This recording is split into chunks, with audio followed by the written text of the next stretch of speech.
हम सभी अपने बड़े बूढ़ों से सुनते हुए आ रहे हैं कि गाने बजाने हराम है, सही नहीं है, शैतान का काम होता है। लेकिन अगर इस बात में सच्चाई कितनी है? क्या सही में शैतान के हथियार होते हैं, या फिर ये कुछ ऐसी बातें हैं जो बड़ा चढ़ा कर हमें बताई गई हैं? तो नाज़रीन, वेलकम टू दिस वीडियो, जिसके अंदर आज हम अच्छे से ड्राइव करने वाले हैं आपको कि आखिर जो लोग कहते हैं कि म्यूज़िक परमिसिबल है, उनके नज़दीक क्या दलाइल मौजूद हैं शरीयत में, और वो लोग जो कहते हैं कि बिल्कुल परमिशन नहीं है, आखिर वो ऐसा क्यों कहते हैं। फिर उसके बाद हक और बातिल आपके सामने होगा और डिसीजन आपका होगा, आपने क्या सिलेक्ट करना है। तो चलिए फिर, रब्बि इश्रह ली सदरी वयस्सिर ली अमरी वहलुल उक़दतम मिन लिसानी यफ़क़हू क़ौली। तो इस कॉम्प्लेक्स टॉपिक को समझने के लिए हमें पहले ये समझना पड़ेगा कि आखिर कोई भी चीज़ अगर हम ड्राइव करते हैं तो आखिर करते कैसे हैं, यानी कि कोई चीज़ जायज़ नाजायज़ हराम हलाल आखिर ये पता कैसे करते हैं। तो इसकी प्राइमरी सोर्सेज बस दो हैं, कुरान एंड सुन्ना। यानी कि सबसे पहले हम जाएंगे कुरान की तरफ, इसमें अल्लाह के अल्फाज हैं, द डिवाइन लॉ। अगर उससे क्लियरली हमें साबित हो जाता है कि कोई स्पेसिफिक चीज़ हराम है तो वो हराम है, उसके आगे कोई बहस नहीं चलेगी। लेकिन अगर उसमें नहीं मिलता तो हम जाते हैं अल्लाह के रसूल के अल्फाज मुबारक पर, जो कि मुहद्दिसीन ने कंपाइल कर रखी है अपनी अपनी हदीस की बुक्स में। और जब हमें हदीस से मालूम हो जाता है कि हाँ ये अमल हराम है, अल्लाह के रसूल ने मना फरमाया है, तो फिर मजीद उस पर बहस नहीं चलती। लेकिन जब वहाँ भी हमें कोई चीज़ क्लियरली ना मिले, उसके बाद हम आते हैं अपने सेकेंडरी सोर्सेज में, जो कि कहलाते हैं इजमा एंड कियास। इजमा यानी कि कंसेंसस ऑफ स्कॉलर्स, जो क्वालिफाइड स्कॉलर्स होते हैं, मतलब आप और मैं तो हरगिज़ भी नहीं, क्वालिफाइड, जो कुरान एंड सुन्नत की काफ़ी बेहतर इंफॉर्मेशन एंड नॉलेज अंडरस्टैंडिंग रखते हैं, वो सब मिल करके डिसाइड करते हैं कुरान और हदीस की रोशनी में कि कोई स्पेसिफिक एक्ट हराम होना चाहिए या हलाल। And number 4, कियास। कियास के मायने होते हैं एनालॉजिकल रीजनिंग, यानी कि जब हमारे पास इजमा ना हो, पूरा कंसेंसस ना हो किसी इशू पर, तब जो जूरिस्ट होता है यानी फ़क़ीह जो रूलिंग देता है, वो एग्जैजरेट करता है अपने आप को फिजिकली एंड मेंटली। और फिर जो करंट इशू चल रहा होता है, फॉर एग्जांपल म्यूज़िक का, उसको ऑलरेडी अगर शरीयत में पहले कोई सिमिलर केस दिख जाता है तो उससे कंपेयर करता हुआ चलता है और फिर जा करके अपना रूलिंग देता है। और मोटा मोटा कहूँ तो कुरान एंड सुन्ना ये प्राइमरी सोर्सेज हैं। अगर इसमें हमें मिल जाता है कोई प्रूफ कि कोई चीज़ हराम है या हलाल, तो मज़ीद आगे जाने की ज़रूरत ही नहीं होती हमें। तो ये कुछ बेसिक इन्फॉर्मेशन थी किसी भी चीज़ को हलाल या हराम करार करने के लिए। तो आइए अब देखते हैं इस म्यूज़िक का फंडा क्या है। तो अब सबसे पहले बात करते हैं उन लोगों की जिनका कहना है कि म्यूज़िकल इंस्ट्रूमेंट्स हलाल हैं, जायज़ हैं, तब तक जब तक कि उनका इस्तेमाल किसी अच्छे काम के लिए किया जाए, फॉर एग्जाम्पल दावत के काम के लिए, मेडिटेशन के लिए। तो यार देखो, जिनका भी ऐसा सोच रहा है उन सब के लिए मैं बताना चाहूँगा, रोटी खाना हलाल है या हराम?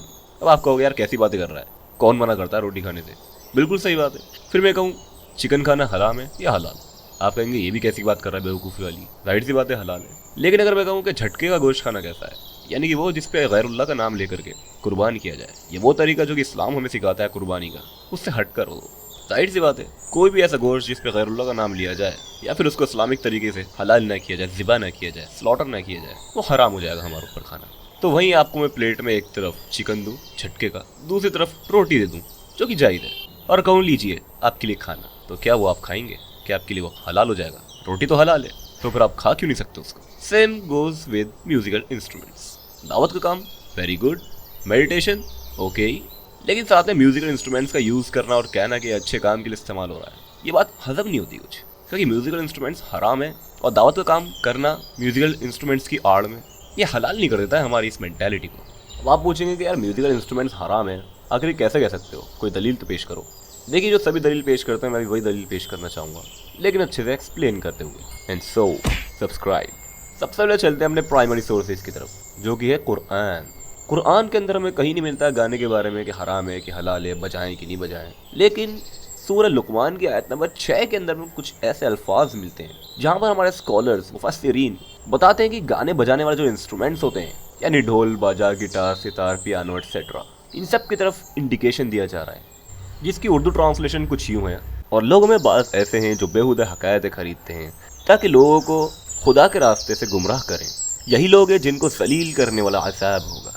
गौर करें कुरान की इस आयत पर जिसमें एक अल्फाज इस्तेमाल हुआ है जिसको कहते हैं लहवल हदीस। अब बात करते हैं कि यार आखिर क्या ये सही में म्यूजिकल इंस्ट्रूमेंट्स ही हैं या सिर्फ बेहुदा बातें हैं। तो इसके लिए हमें कमेंट्री मिलती है या फिर कह सकते हैं हदीस मिलती है एक सहाबी की जिनका नाम है अब्दुल्ला बिन मसऊद रदियल्लाहु तआला अन्हु। तो जब इन सहाबी से पूछा गया कि आखिर इस लहवल हदीस का मतलब क्या है, तो उन्होंने जवाब में कहा कि इसके मायने म्यूजिकल इंस्ट्रूमेंट्स के हैं। اور सिर्फ इतना ही नहीं, एक और सहाबी जो अल्लाह के रसूल के चचाजाद भाई थे, जैसे हज़रत अली रज़ी अल्लाह ताला अन्हु चचाजाद भाई थे। इनका नाम था अब्दुल्ला बिन अब्बास रज़ी अल्लाह ताला अन्हु। जब इनसे पूछा गया कि आखिर इसके क्या मायने लहवुल हदीस के, तब इन्होंने भी सेम रिप्लाई दिया कि इसके मायने म्यूजिकल इंस्ट्रूमेंट्स के ही हैं। अब यहाँ पर एक आर्ग्यूमेंट आता है काफ़ी खतरनाक कि ठीक है म्यूजिकल इंस्ट्रूमेंट्स हराम है, लेकिन कोई तो ऐसा इंस्ट्रूमेंट होगा यार जो हम यूज़ कर सकें। जैसे बांसुरी, वो तो बिल्कुल हल्का होता है, एकदम सॉफ्ट म्यूजिक। तो यार देखो, अब्दुल्ला बिन उमर रज़ी अल्लाह ताला अन्हु अल्लाह के रसूल के काफ़ी क्लोज कंपेनियंस में से एक हैं।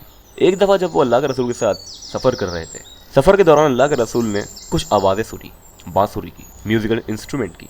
तो अल्लाह के रसूल ने अपने कानों में उंगलियां डाल ली ताकि वो सुनाई ना दे, और अब्दुल्ला बिन उमर से पूछते रहे कि क्या आवाज़ ख़त्म हो चुकी है, और जब तक नहीं गई आवाज़ तब तक अल्लाह के रसूल ने उंगली कानों में से निकाली नहीं। तो अल्लाह के रसूल इतना ज़्यादा सेंसिटिव थे म्यूजिकल इंस्ट्रूमेंट्स को लेकर के। और जहाँ तक बात है कुछ एक्सेप्शनल केसेस की, तो उसमें हमें देखने को मिलता है कि अल्लाह के रसूल ने डफ नामी एक इंस्ट्रूमेंट को अप्रूव कर दिया था कि हाँ बजा सकते हैं, लेकिन विद सर्टेन कंडीशंस, जैसे कि ईद के मौके पर, शादियों में, और वो भी लड़के ना बजा रहे हों, लड़कियां बजाएं।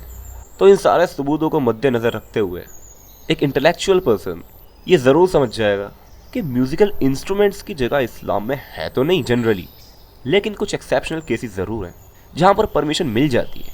But again these are only exceptional cases, not in a general वे।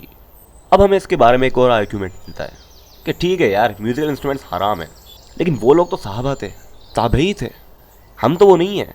हमारे दौर में तो इतना फितना है, आज एक इस्लामिक लेक्चर लेने के लिए अगर यूट्यूब खोला जाए तो न जाने कितने तो एड्स आ जाएंगे, उसमें काफ़ी कुछ हराम होगा। तो बचे कैसे आखिर से? यार देखो, म्यूज़िक की जहाँ तक बात है बचने की, तो ये बहुत ख़तरनाक एडिक्शन है। पर्सनली बताऊँ तो मैं कुछ टिप्स देना चाहूँगा उसको छोड़ने के लिए, जो मैंने इस्तेमाल करी और अल्लाह का शुक्र है अल्हम्दुलिल्लाह काफ़ी असरदार भी थी। पहली चीज़, आपके ईमान से बढ़कर कुछ भी नहीं है, ये जान लीजिए। इसलिए जो भी इस तरह के गाने जिसमें शिर्क, कुफ्र या किसी बेहुदा चीज़ को प्रमोट किया जा रहा है, फ़ौरन क्विट कर दी ऐसे सॉन्ग्स को सुनना।